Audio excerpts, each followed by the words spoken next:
soak them in hot water. Take that water as hot as you can from the tap. Soak them, which is what I'm going to do right now.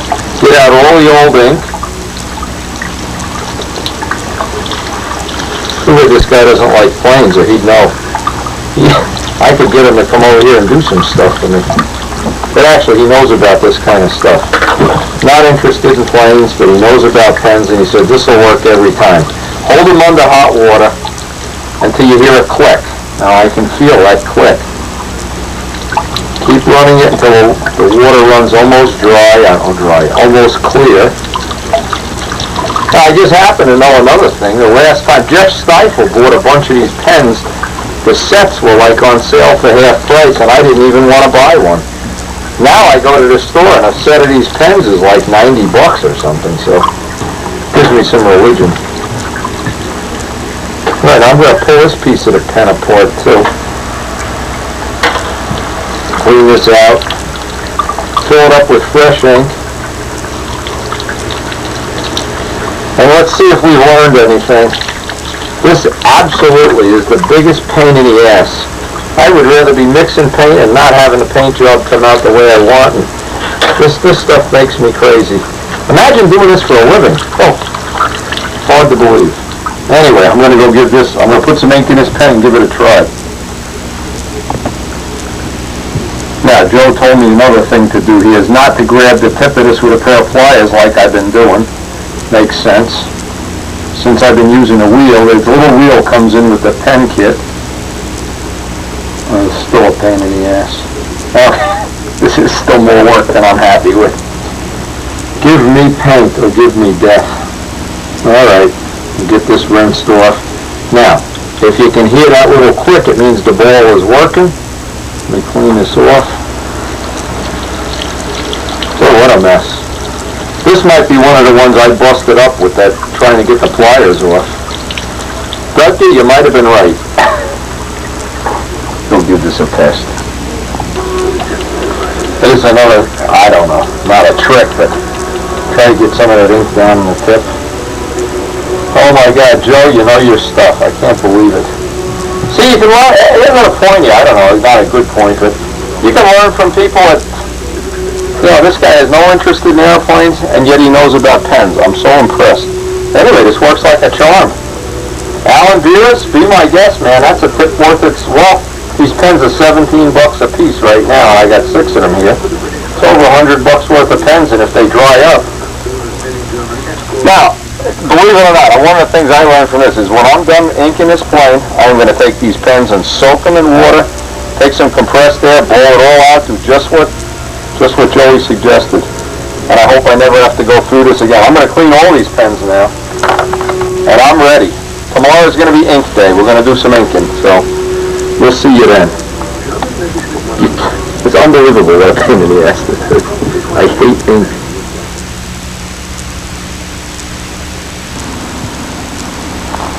Now, before you lay out any ink job, now, Steve Busso used to be excellent at doing this. He would take a little scale model of the Kestrel or of the Cardinal or whatever it was, and he would lay out the panel lines in a drawing. Now, Mike Rogers does this too. Mike lays out every ink line, every rivet on a little drawing before he actually does it.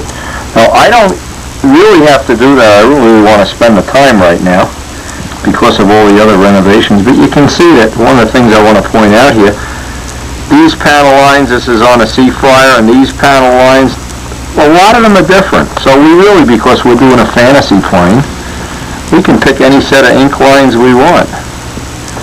But see, there are some constants now. Almost everyone has, let's just see if they all have that. Nope, they don't.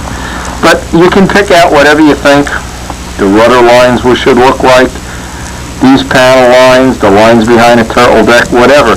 And one of the things we have that's kind of real neat is we have a whole, now I got all 7 of these pens working. Believe me, what a horror show.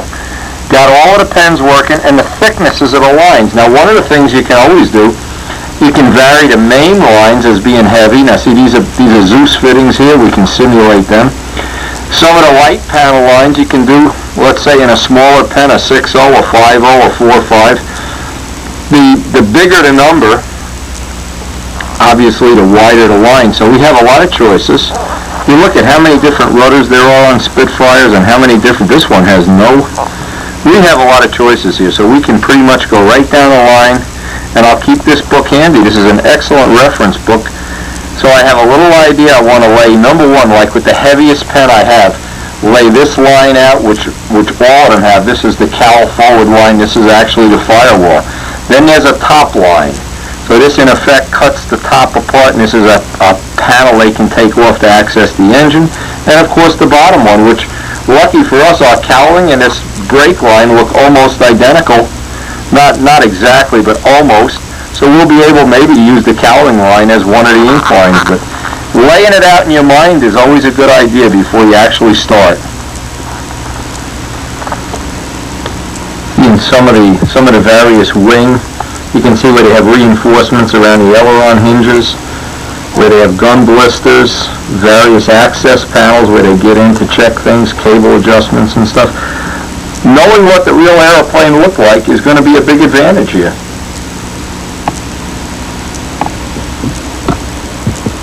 And now here's the wing drawing, and I'm referencing off of this, looking at the blisters. I don't see any reasonable way we can do this since our landing gear have further spread, but the radiator attachment points, all the hard points here, the access panels, and it even shows the top of the wing as being, this would be nice. We can put one straight line with a heavy pen.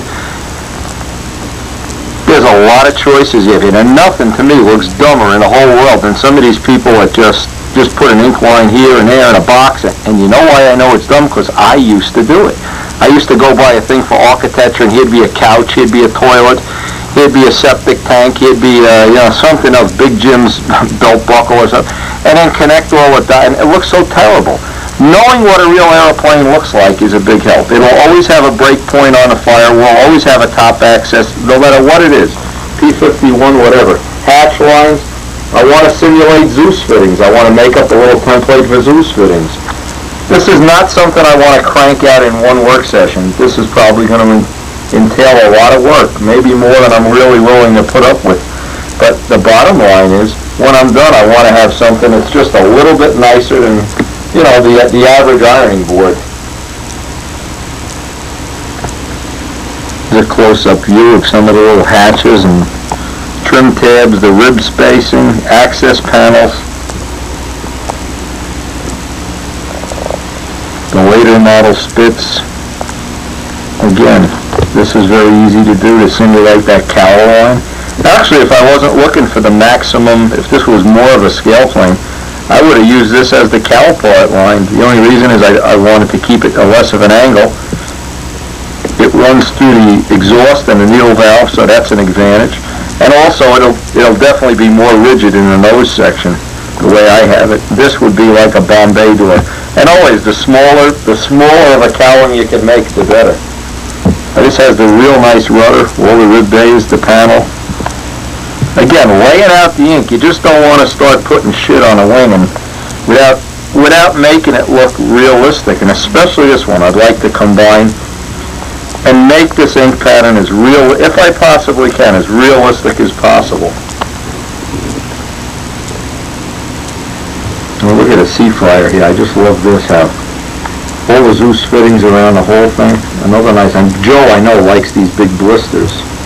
That's for the Griffin engine. The one's fitted with a Griffin engine. More details, more rudders, more ideas. So there's just a lot to think about before we actually ever lay a pen onto a paper. Yeah.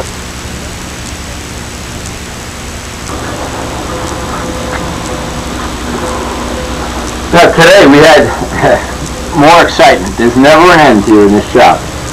My wife called me up. There was a tremendous train crash in Secaucus, the town she works in and where we used to live. There were over 150 people hurt. Some people killed, 2 or 3 people killed, and I'm going to go down there and see if I can be of any help. She's going to be at work all night, of course, coordinate an ambulance stuff, and I'm sure George is down there already, so we're not going to get much done here. But I do want to do a little testing on the ink. The next time I get to do a session, I want to get, and maybe we'll get one tonight, I want to get some Testing on the small parts, get my ink technique. I got all those pens working, by the way. What a horror. My hands are still black.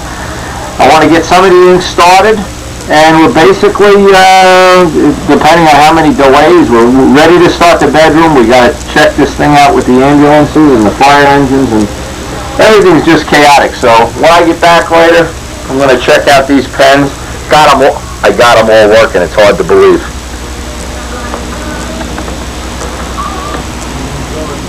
Tonight I'm finally going to get some work on this ink. Well, I saw on a TV, been just following this disaster in Sea Caucus, and of course Karen is directly involved in it, but this thing with Portland, holy mackerel. I'm going to have to drop a little note to some of my friends that live out in Portland. It looks like the whole city's underwater. Well, we've all had a rough winter. I know all over the country people just say it's terrible.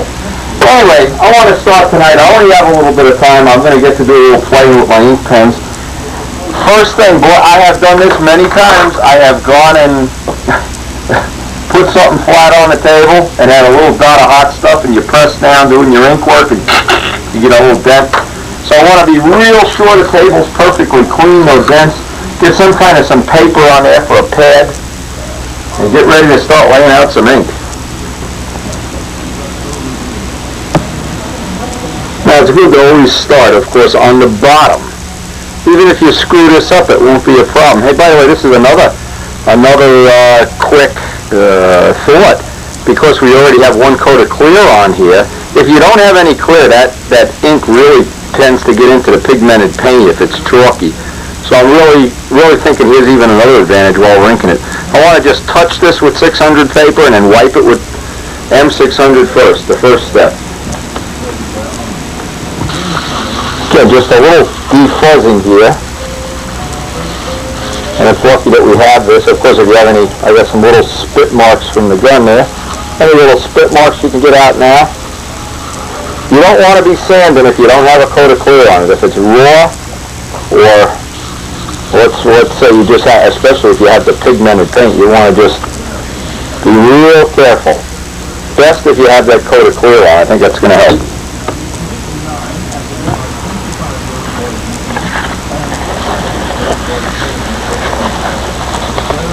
Always remember that it's a way you should think about things in general. Always practice on a part you could repaint easily. Practice on the bottom first. And the same thing, by the way, you think you're going to just pick up a pen, boom, and everything's going to be perfect. It takes a little while. First off, I'm going to have to make some special templates. The second thing is I have not inked the plane in a year, so it's going to take some time for me to get my little hands ready and ready to go and whatever.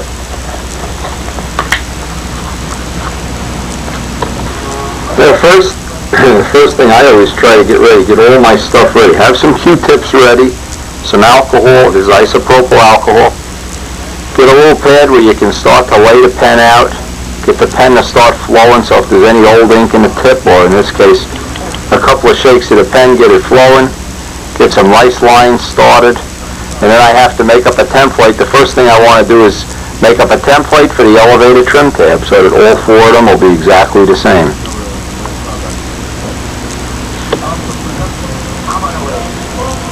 I want to get a couple of these pens, a wide one and a thin one, flowing before I even start.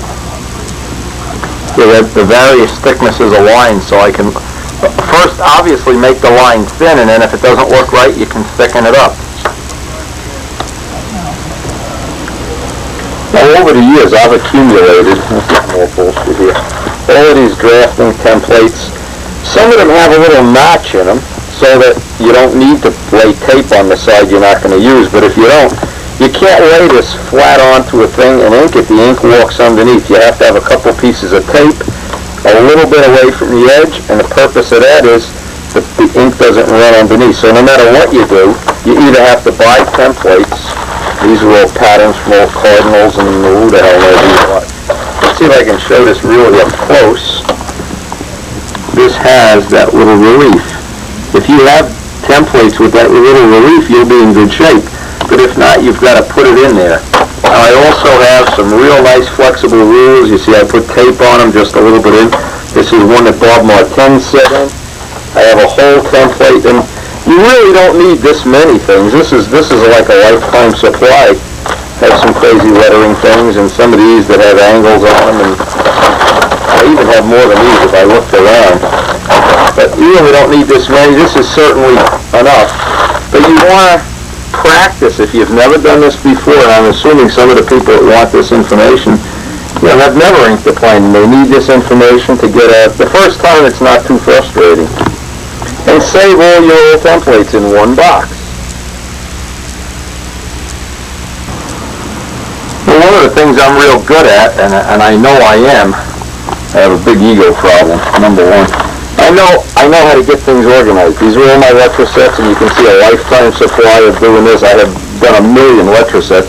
I have my touch-up box organized, brushes, caps, my templates, everything with ink and pen, so that every type of work that I do is all in one box, and of course all the boxes have their own storage drawers. So if you have an old dresser, might I suggest this is what you'd want to do. Is you're going to go do ink, you get the box with all the inking stuff, boom boom, you have all the templates in. It's very frustrating to go out and like I did yesterday, run out of rubber cement, run out of this, we can't find this, can't find that. This is a good investment. Get all your inking stuff into one drawer, all your extra rulers in a spot. In this case, hey, I get a piece of paper taped down, so I'm working off a clean, flat surface. Get all my stuff in case I make a boo-boo. I got alcohol, clean Q-tips, extra pens, everything within my reach, my book with all the little designs in them. And now the first thing I want to do is make up a little scale, roughly to scale, a little template. A lot of the stuff I'm doing, I'm going to make custom templating, but you don't have to if you have those green templates. You can, or if you're doing an ironing board stunt ship, you don't have to worry. You can just go use, things at random. But for a Spitfire or for a scale plane, I'd like to have it somewhat looking like a scale, length, width, and height, and that's why I have the book. Now I can look at this and see this is roughly 1/3 the span, and I can interpolate this roughly to get a number, so I can make up a template for that little tab. And this way the top, the bottom, everything will be equal.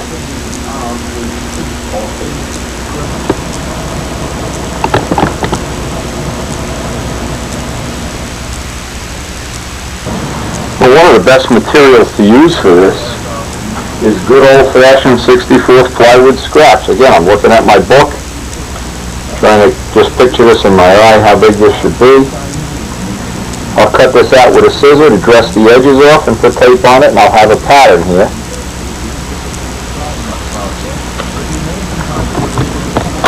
Now, any little pattern you make, kind of simple. You really don't have to make these fancy. You just need to get the tape up to within maybe a 16th of the edge. I like to play it real safe and use 3 layers of tape. Sometimes you could get away with less, but 3 layers of tape will get you in the ballpark. And then, of course, I'll do a little practice on my paper. A little more work to do this, but of course, if you're doing, once you make these patterns up, there's nothing to keep you, let's say you do your first plane and it's an SV11. You make up all the templates for the ink lines. Well, you could put them all in an envelope or a bag and use them all on your second plane. It isn't going to matter. Once you have a template for everything, you're home free all. And what I'll do is I'll mark each one what it is. Let me get the little sanding block. I like to dress the edges off just so ink doesn't stick. What happens if you get a drop of ink here, it's going to smear and everything. And I can make a little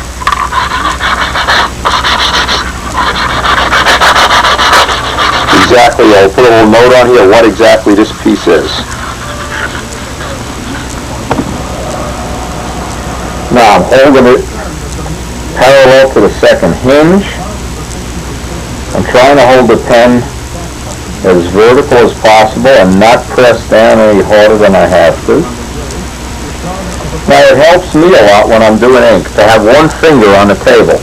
I always try to rest palm of my hand or one finger on something. If you hold a pen in midair, you can't hold it steady. So like an artist, if you can get the palm of your hand or a finger down, you even have this pinky down. Now a lot of times it's a good idea. This is a .70 pen. When you get to a corner, you don't want to go flying off the corner. That's a problem. Now, here's what will happen. Some of the things you can screw up. If you go to try to move the template and you walk it through the ink, yuck, you got to smear. So I kind of just sit after each ink line, let it go. You notice I have a little bit of the tape hanging off the back so my finger sticks to it, and I can kind of pick it up or slide it out directly out the back without smearing the ink. Now, I want to do this up on a macro lens. And now notice how the corner has a rounded edge because I used a wide pen. Now what I have to do is get the thinnest pen that I have and by hand point in that corner. The inside corner is fine. I want to point in the outside corner. Let's just see how close I can get this on a macro lens. That's a little detail. It really adds a nice touch. It adds that quality touch without being a lot of extra work. Now I call this operation, for me anyway, I call it pointing. Trying to get all the points just nice.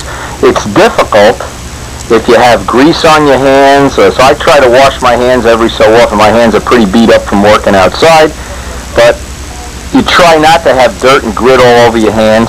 And I have to do this, I have to wear my glasses, of course. Needless to say, and I just point this by hand. Again, it doesn't take a lot of practice.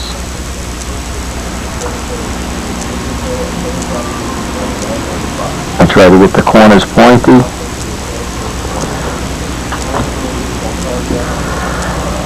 Now Bob Martens also sent me this ruler that has a cork backing. The idea of the cork backing is the ruler doesn't slip and slide as easily. So what happens here is, what I want to do is, suppose that I want to true this edge up. If I have a little problem in the edge, this will get a nice grip on, and I can use the real thin point pen.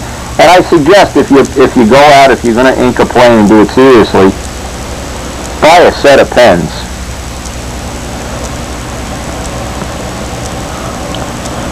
And what I can do here, and I'm just doing this as an example, it really doesn't have to be done. The other pen leaves a nice enough line, but I want to get an example of something that's easy to do, because I'm obviously not going to put every ink line on the plane on the tape.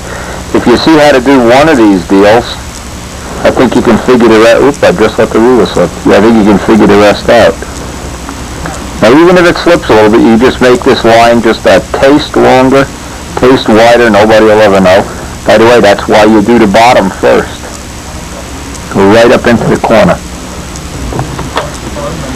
Now, you obviously have to work your way around the back to make this realistic.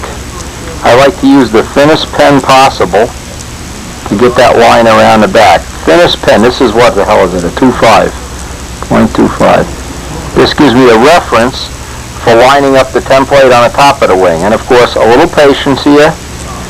You don't want to have the ink wet when you go and put the template back on the other side. I've done that already too, is I've had this not dry yet, and I just go plop, and that's the end of it. So a good practice is I'll go get the other elevator off the plane, and I'll do both at the same time. So while one is kind of drying, I could be working on the other one. A hair dryer is okay if you want to fan it or hair dryer it or what, but the ink generally takes a minute or two to really dry to the touch. And then as soon as I get one part done, I'll shoot a coat of clear right on the edge. Just over the ink line, so it'll protect it. If I get by with some grease on my hand or whatever, it won't smear. Another trick that I haven't used, I haven't even tried it in a long time, is if you have any ink that you don't get nice true lines, rub talcum powder. Sand the plane with talcum powder, wipe it all off, and usually that'll pick up any of the grease or oil. But because we have Flex Oil and fisheye in the paint, you hope, cross your fingers, you hope we're going to get nice lines for the whole plane. Now as you flip it over, what I want to extend my reference points just a little bit more, because I want this, when you look from the very edge, that it's an exactly. I don't want to have one lower and one, off to the side.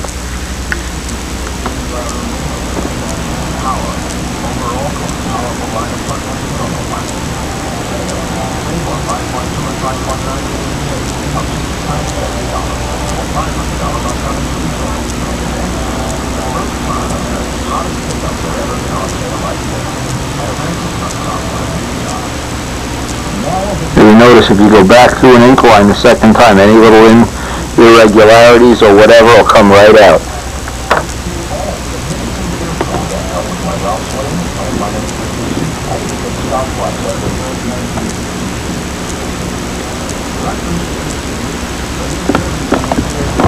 Okay, I want to get the other elevator now, and of course make a mirror image of this. This way I can flip-flop. Another one of my theories is flip-flop. So one is always drying, and you can be working on the other one. You get good production that way. Now I'm not really geared up here the way this is set up to work on anything but the little parts, but just by doing these little parts I can get myself a little more comfortable with the rulers and the ink and all little things, and look through the book and get some ideas how much detail I want to put on this. Because of course you can always go right to the point where you put clear on it. You can go back with the alcohol. You can get most of it off. I wouldn't say you'll get it all off, but you'll get a fair chance of if you get it off before it dries. Alcohol and Q-tips, that's your best bet that I know of.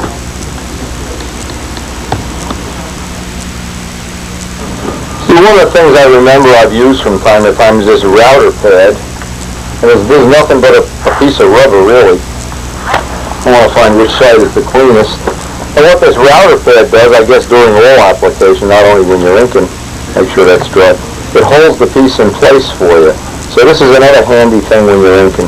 When you see a plane that's really beautifully inked, you know, and I certainly don't lay claim to any kind of title best inker in the world. That's adequate would be okay.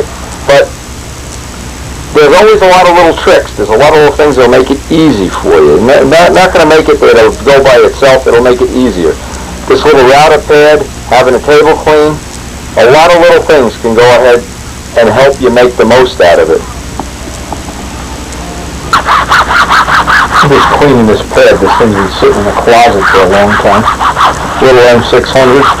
Good for cleaning everything. You don't want anything, and of course you don't want any little globs of glue or anything on here. Just junk. Okay. Now we're ready to do the mate to this. Now what I can do is lay them back to back. I can put one reference line here and then actually lay the tab out for my second reference line. As long as I get the first one, there'll be mirror images. Give me the real thin pen here. Why don't I have this memorized yet? See, this is why you do all this practicing, because it makes you crazy after a while.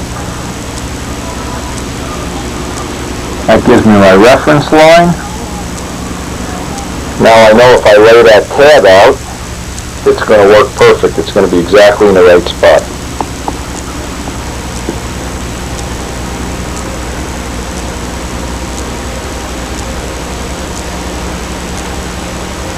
Now the router pad really does help a lot. I try to get my finger down on the part for support. And go right back through the same incline, kind of grinding it into position, but not pushing down enough that I get a groove here. I don't want to have a dent. Well, this one, well, I can't do it now. I have one here. There's some ink lines out at the tip. I want to make a template for that too. Now even now I can spot, because I've been looking at these parts over and over, closer and closer, that handy little touch-up kit up there, and I can just get, now in this case there was some spots where the paint was thin in the hinge pockets, but any little thing you can correct now is one less thing you're going to have as a flaw in the final airplane. And obviously what we're shooting for here is the minimum or none. Now looking at the book, there's some detail out at the tip that because we've got a different shape at that corner, it'll not be practical to even try to put that in. I'm trying to think of a way I can put that in, but anyway, I have to think about that. That may or may not come out later. Let's take a look at the rudder. Maybe we can get here's a nice selection of rudder details. We can come up with some nice rudder detail here.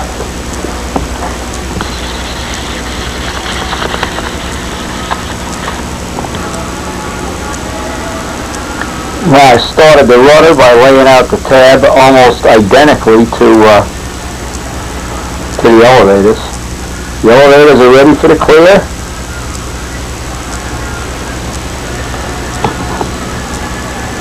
Now when you look at each individual part real close, you always can find little spots to touch up the paint or get rid of a little scratch or something that's on here.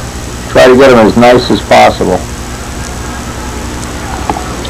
Now you say you can't find a good use for all these old videos you have laying around. See, I need to be able to spot this, and this will let this sit down flat. Otherwise, it would be very difficult to line that up. I can do the same thing with the rudder tab up here. Line it up.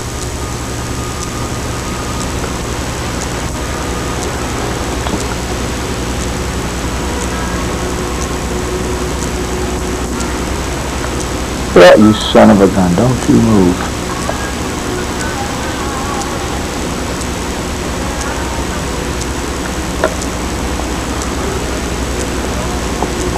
Okay, one of the things, now these lines are a .80. I want to do some lines in .60. I want to vary the thickness of the lines. It makes it look a lot more interesting than if you just do all the lines in one thickness. I measured out and trying to simulate some of what's on these rudders without making it too crazy. But what I need to do is get up on each side about 3/16 of an inch, and I want to put the ruler. This is the ruler that has the cork backing. But I need to hold it. Now it's going to be very difficult, and you'll find this out when you try to draw lines on the edge of things. See, I can't get, because of this, I can't get into the position I want. So that I can line this up and watch. This is a really good trick. I take an acetone can. That'll hold one end down. I need another can here. Oh, some videos. Maybe we'd find some use for all these old videos. Anyway, I can see that I have that pretty well in position. Now check this out. This is beautiful. I don't even need to hold the part. See, most of the problem that you have inking a plane is getting the plane held into position. Then making these T-connections is difficult.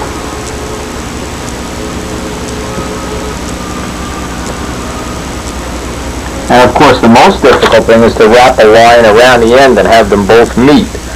So now with that line, obviously let it dry a second or two.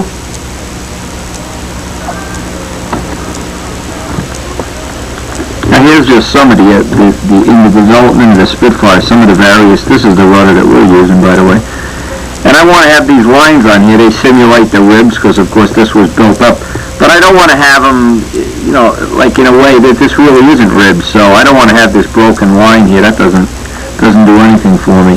So I'm going to pretty much combine this action with this action. And, of course, the laced one has no, the Spitfire has none. Anyway, this is what we have. We have an 80 line. There's a .80 and a .60. See how nice it looks? This really does look. It adds some interest to it, and especially the way these dark lines look going over the dark camo color. Now we're going to try to wrap this line around, so what I'll do is just like I did the trim tabs, is wrap that around a little bit, use that for alignment, put my cross piece on and that, and then I'll have both sides of this simulated exactly the same.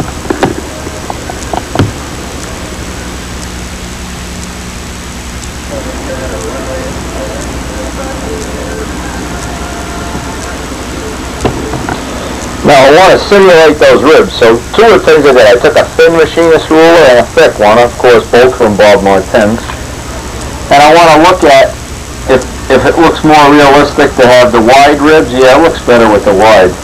Now what I want to do is I want to switch to even a thinner ink line. This is a 6.0. I want to see what else I have in inventory here, and of course I'm down to having almost no pens. A 35, that's going to be too thin. What I really wish I had was a 5.0, but I don't. Let me try this, and this is just, see, if you put a thin line on, you can always make it thicker. Easiest thing in the world. Now I want to make these ribs look like they're 90 degrees, so I can reference off of the top, and just run right off the edge.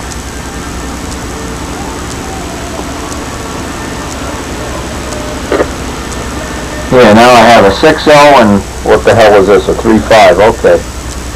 Now, the idea of using a machinist ruler, once that dries, I can go to the next one, use this as my parallel edge, and it will be, once I get the first one set on the other side, they'll all be equal. You can make it a little, easier to do.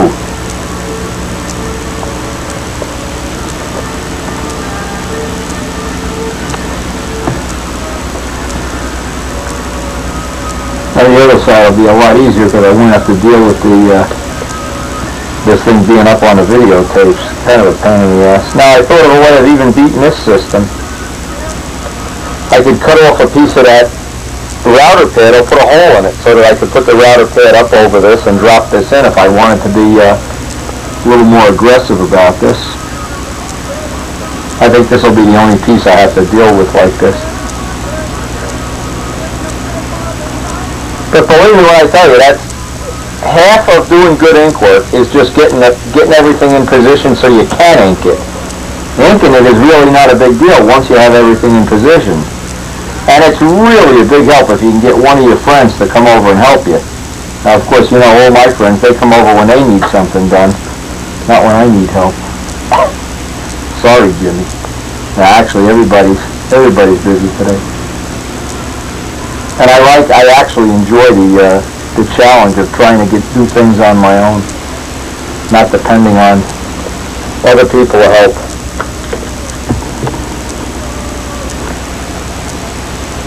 It kind of simulates what's in the book, I guess, to some degree.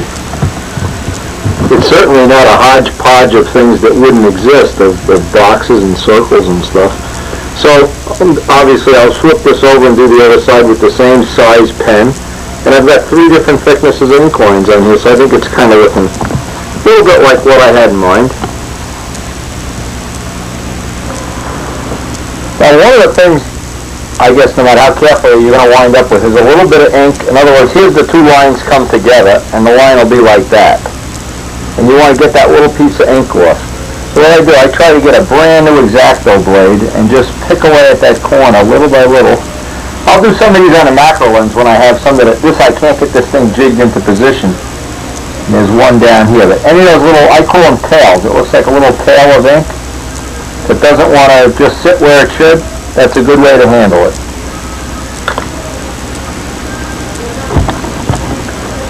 Now here's a thing you run into all the time is I've got all the bars going down, the simulated ribs, and this horn is in the way. I want to pick up that thickness. So what I'm going to do is just transpose that thickness over here. Put a dot, one little ink dot is all you need. And then I can work it off this way. Actually, I can pick up the line this way too, get 2 dots, so it'll be perfectly parallel too. So a lot of this stuff you have to invent as you go along. You have to make templates and invent things, and I guess that's part of the challenge. It's a big part of the challenge. If this was easy, believe me, everybody'd be doing this.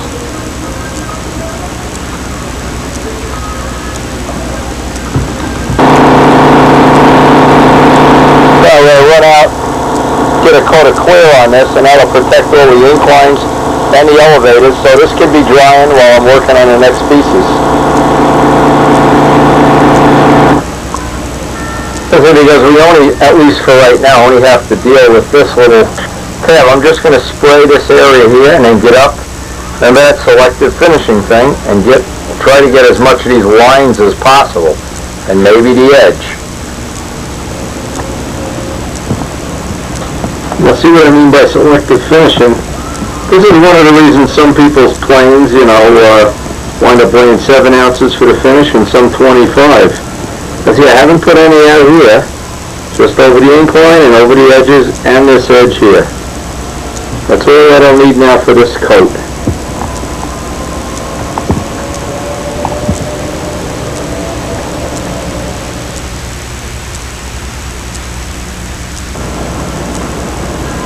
A little postcard here today from Andre Trudeau. Trudeau, I don't know how you say it, he's from Canada, of course. He was one of the guys who was here during the stunt film and sent a Spitfire postcard. Hey, you never have too many. Look at these I've been noticing the squadron named Don. Yeah, Don be Don. Anyway, Andre, we appreciate it.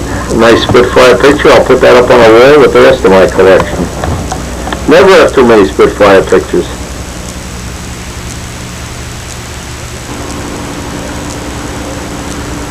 Now, this is some pictures I got from Tom Dixon in today's mail, and he's showing off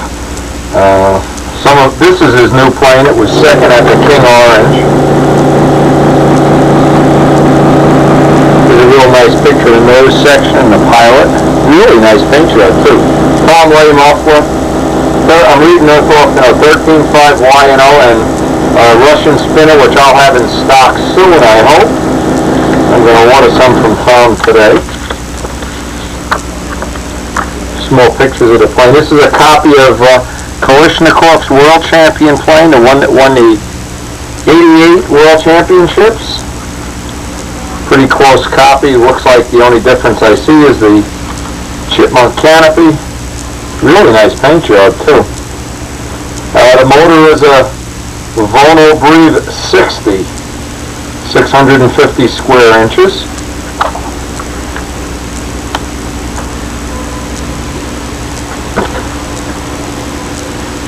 I'm just reading some more to note. This is a bushing ABC motor. Appreciate the pictures and the information from Tom. Tom is going to be checking out some Spitfire videos for some molding information. So we'll see if he can pick up anything useful off of the tapes. Appreciate the pictures, Tom. Now I'm checking through the book here. I want to get some ideas of what I want to use, what I want to do in terms of these flaps. There's several wing drawings in here. And I have more than enough choices, so why don't you just make a decision here and then we can lay out the flaps. Seems like the pens have been behaving. So far, so good. Yeah, I never trust these goddamn pens. These things can turn on you in a minute. Okay. And one thing I always use, whenever I have black paint ending at an edge, I can always run a ruler down the edge and get a really perfect line. But I want to do that after I get a little more clear on here. This really doesn't have enough clear to do that. But then just before I put the real clear on, I'll really get all of the black to white edges inked down. It'll be a perfect razor edge on each one. Now there's so many choices for rings and flaps and everything. I'm just going to make a kind of concoction of my own here, copying from 2 or 3 of the different wing plan forms. Now what's handy here is I wanted to take one of these transparent so I could see through and line up the corners. Again, I'm trying to do this with a relatively wide pen. This is a 1.0. I want to get a bold line. This is supposed to be where an aileron would be, I guess. As it always is, the biggest pain in the neck is getting the lines wrapped around the edges of the flap and getting them all to match up and made up.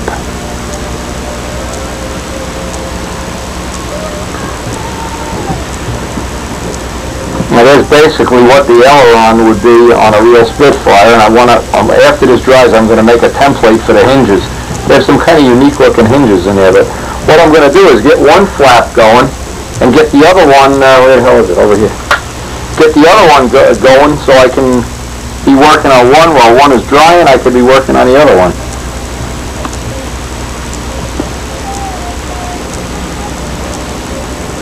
Yeah. Hope if I had the right pen.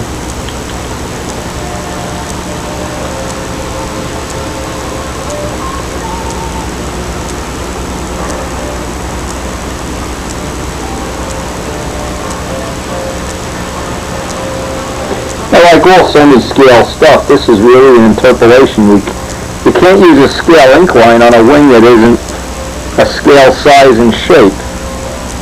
And so I'm trying to do things in proportion and kind of do interpolation.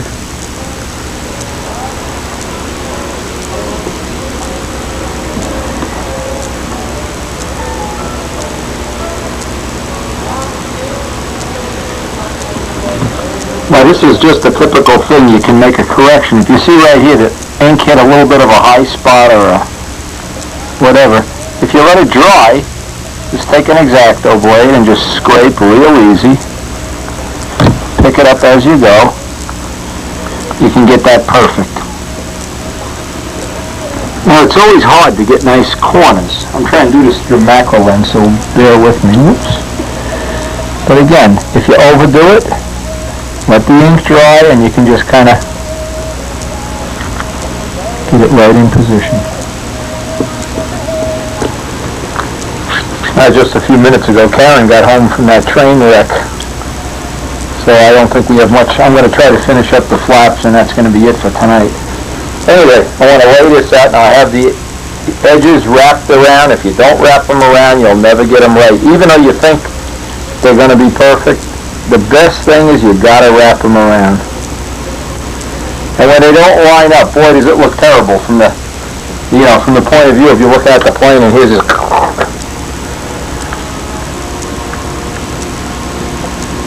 Again, I've been having a lot of luck with this big 1.0 pen.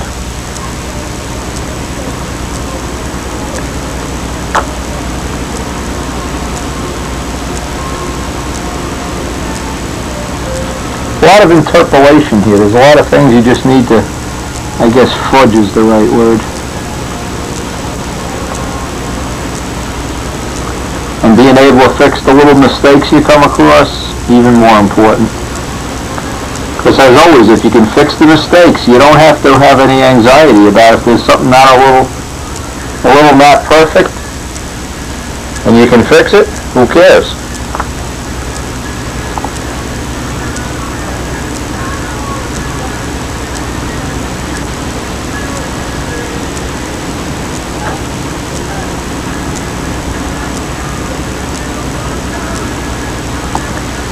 Joe, of course, is one of those people that gets perfect ink work every time, so I really look forward to seeing his plane inked up. His, I'm sure, will have the perfect, if nothing else, it'll have the perfect ink work, perfect paint and perfect ink work. Now, even though this doesn't really have enough clear on it, some of these edges are really rough. And that really does put a nice little razor edge touch on. Now Jimmy Cassell had the best trick I ever saw with ink. He would do all his trim work and then go and buy a pen with like the biggest pen I have is a 1.0. He'd buy one that was like twice as wide. And he'd outline all his trim with these big thick ink lines, and it was like using big thick molding on an old Victorian house. But you know what? The dummies at the Nats that watch this and record this stuff, they never knew it. He was getting away with murder. The plane was really not that good, and he knows it, and I've told him. Use the big fat ink lines, but you know what? He won and I didn't, so who had the last laugh? Any little imperfections, you just wait till they dry, get that razor, and just pick them right out before you put the clear on. Now I am just being super fussy about looking around and trying to get this right. And when you do a touch-up, always use the smallest pen you have in your box.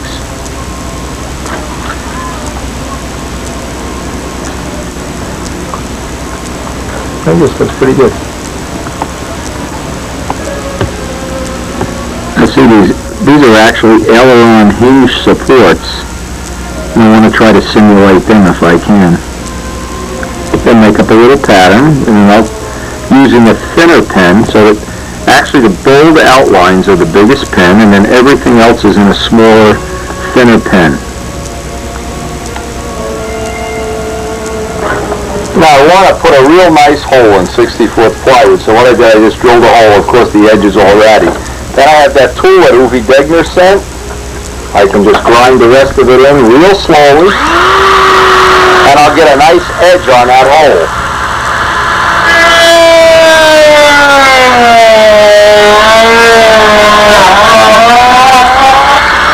Just like doing the cockpit detail, you get a real nice hole. Now I'll trace out the shape I want and then put the tape underneath it. That's really a good trick, by the way. Now Now I made this little pattern up, and of course one way to easily make this pattern up is to fold a piece of paper so you have the two angles symmetrical. I made a little line on here so I know where I can reference off for my hinges. And I'm doing this is pretty much like an eyeball job, just to, number 60 pen, just to simulate roughly where these are in the real plane. And of course, a lot of this is just interpolation because we don't have a real scale wing. You can actually make any shape, save all your scraps of 64th plywood.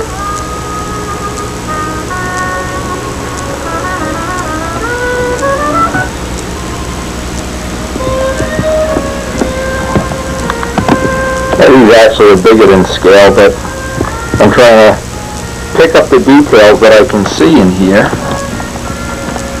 like that and emphasize it because, again, this is not a scale model, this is an interpolation of a scale model.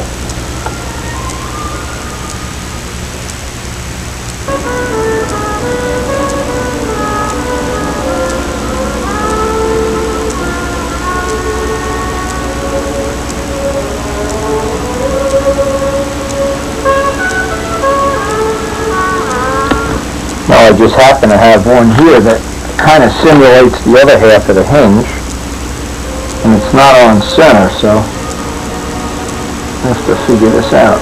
I don't want to do this. A little bit off center.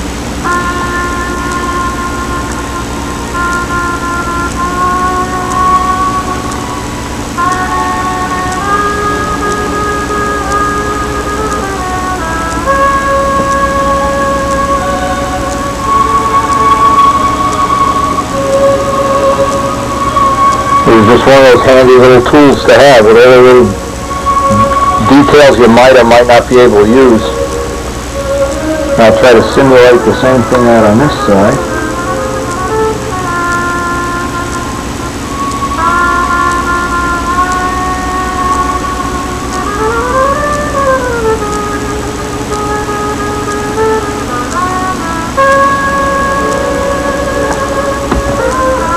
Now, just one more tip. As you do smaller and smaller details, you want to use a thinner and thinner pen. Little details like this, if you try to use a .10 or 10 or a thick pen, they really don't come out detailed. You don't get the nice crispness. With a thin pen, this is what, a 2.5. This comes out real nice.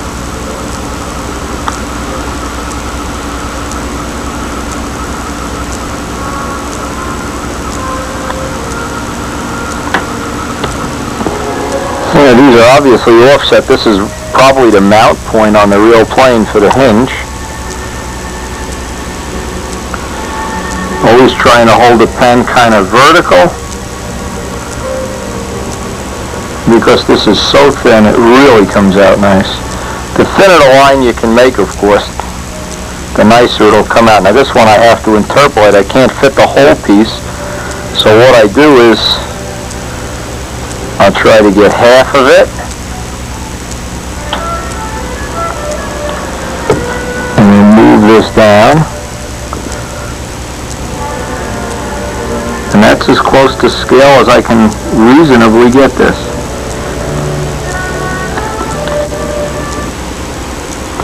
Again, you could probably be pretty liberal here and get away with having that overall illusion, that look.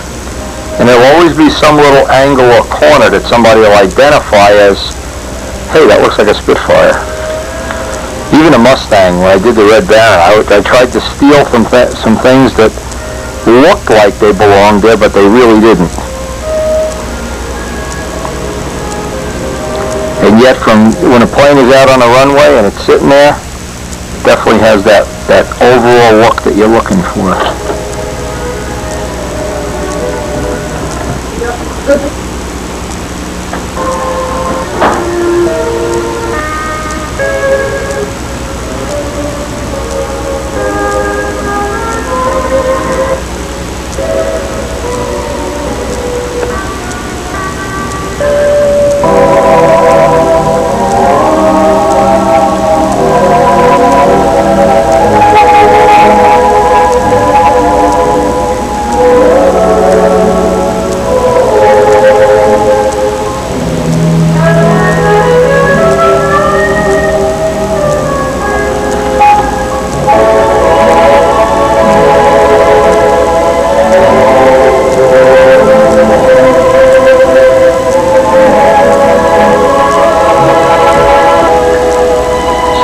smeared that, leaning over to adjust the camera, and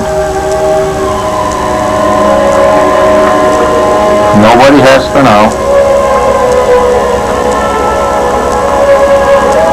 And what you do, if you do smear it past where you want to, you just redo the incline now.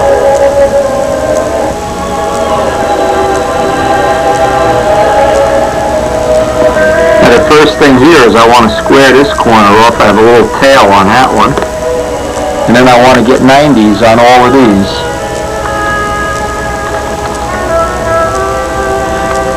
I want to get this right up on there.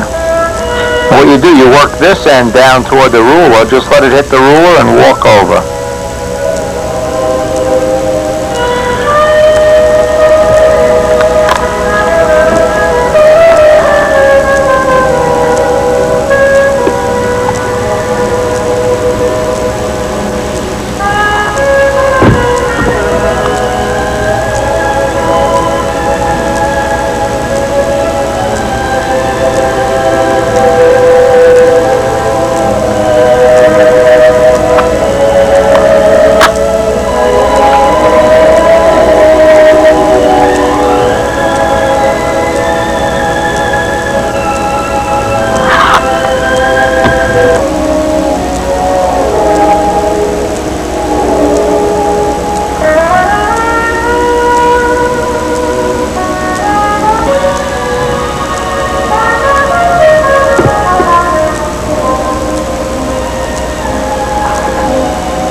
Okay, we got the two flaps up to this point here. I have to decide now. One of the things Spitfire's had randomly, and every Spitfire picture has different layout, is these little access hatches. Randomly in places, and I see there's some up here, and I'd like to simulate some of them, and I have a tool for that. And they made them in two round and egg-shaped, and of course I have a tool for both from previous inking jobs.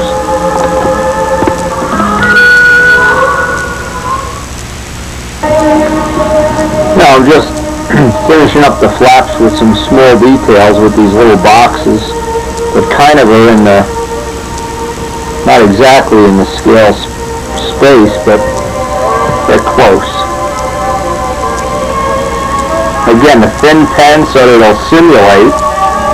We have some variation in the line thickness to make it look, I think, a little more realistic.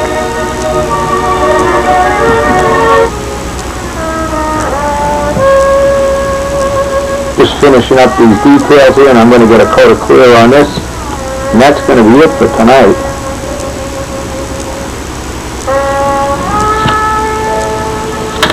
Actually, this went pretty well. And the next time we get to work on this, it's going to be bedroom operation over the weekend. But the next time we get to come down here, we'll be working on the mainframe and some more of the components. And then when we get all the inking done, of course, the next step will be the electrosets.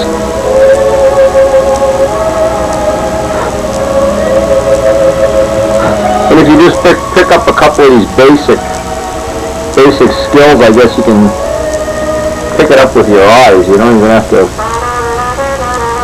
You shut the sound off on the TV, you'd still pick it up.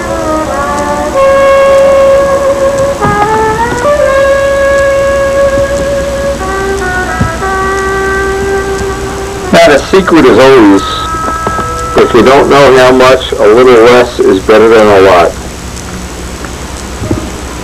One line fewer than perfect is better than one line more than perfect. That's my feeling anyway. I'm going to put the clear on this, and that's the end of this session.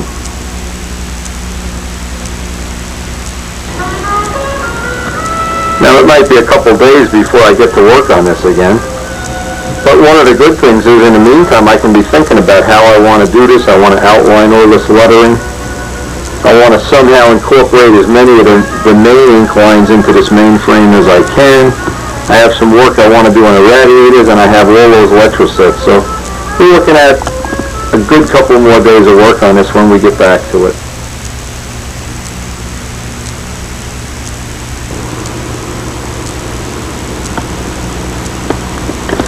Now, the Spitfire project, for all purposes now, is going to be sharing time with this bedroom renovation.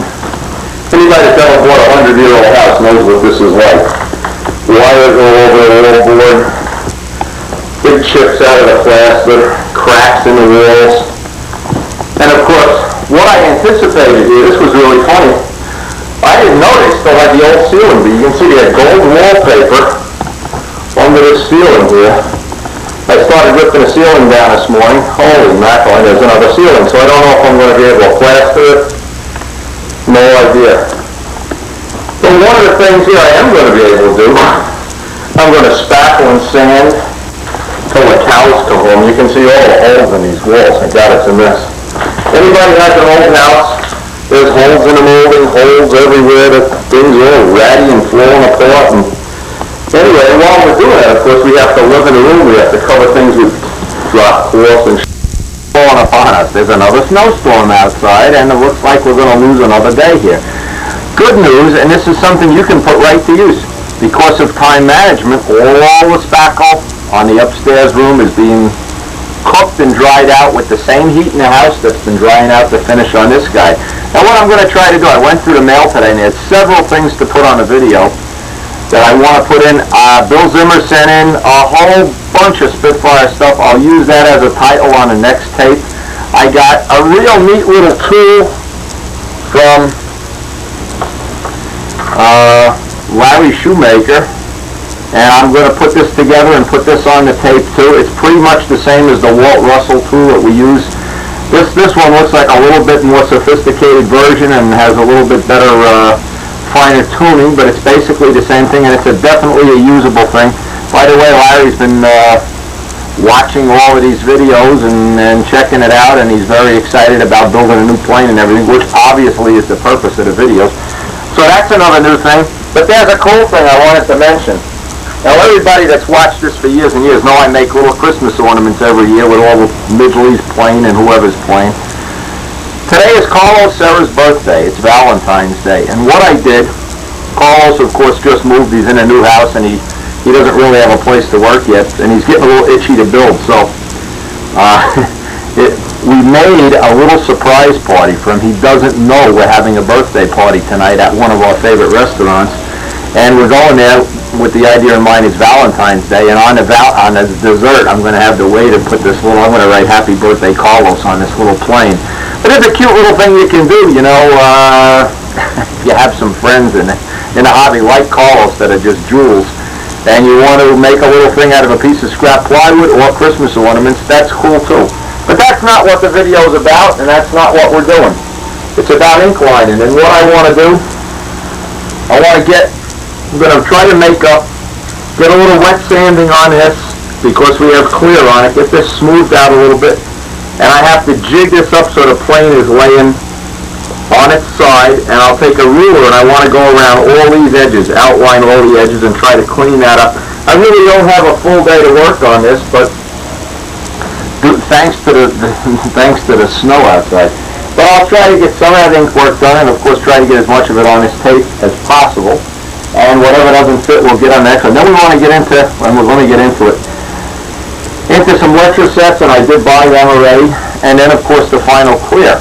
But there's a very good point here is when you have a project like we're working on that bedroom now, one of the things I really try to do, and sometimes it works, sometimes it doesn't, is do the flip-flop. Work on a bedroom one day, work on a plane one day. Now the advantage of that is the clear on this has dried up the last 3 or 4 days by the heating vent. This will sand like butter now when I go to sand it. It's beautiful. It's always nice to let time in between coats of dope dry.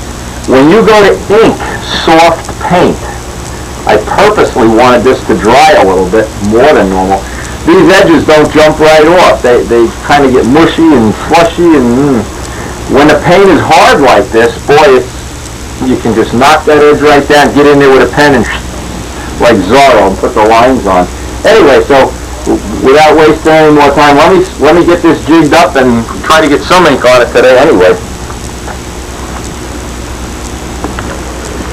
By the way, more on this later. This is just something that came in the mail, but this is the first prototype set of laser cut ribs.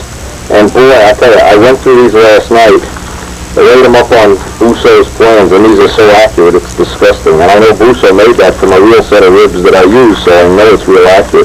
All the reinforcements, all the ribs. More is coming on this week. I'm going to get the fused sides and the blocks and everything that I'll have.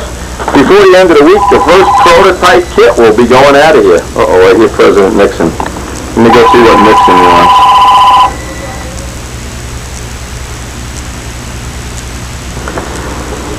After that call, it's unbelievable how many President Nixons there are in the world. Anyway, now that I've saved the world from total destruction again, this is an important point. I want to show this on the video. If you somehow, now I used to do this in my lap, and boy, was it ever a hit and miss proposition. It was bullshit, in fact. Now I have this system here that I've done on a couple of other people's planes when I've inked them. When we did Jimmy's plane, we used this. This system here just seems to be the ticket. I have just enough towels on the table. Now let me walk around here. Some of the things you want to do if you use this, it's always nice if you have a helper, but you want to wrap the towels around the edge so you don't chew up the leading edge, of course. That's number one. You want to wrap a couple of blankets if you have a chair. In this case, this is an old stool that some squirrel took a bite out of or whatever. Anyway, having the plane in this position, now I can lay out all my pens, all my templates, everything over here, and I can sand that one side at a time, ink it, of course, let it dry, then flip it over and do the other side. But the biggest problem with inking a plane is getting it held in position, and number two, getting somebody or some system to hold the ruler or whatever you're going to use to draw the lines in place. Now, it seems like this is not a big deal. Well, until you go to ink a plane on your own in your lap or try to hold it upside down or sideways or anything, if you can get the surface that you're going to work on to be perfectly flat and horizontal, you are going to be so far ahead of the game, it's unbelievable. So without further ado, you can see how much I want to go around all the letters and everything here. Having it in this position, I'll just work in a standing mode, which I prefer anyway, and hope I can at least get this done today.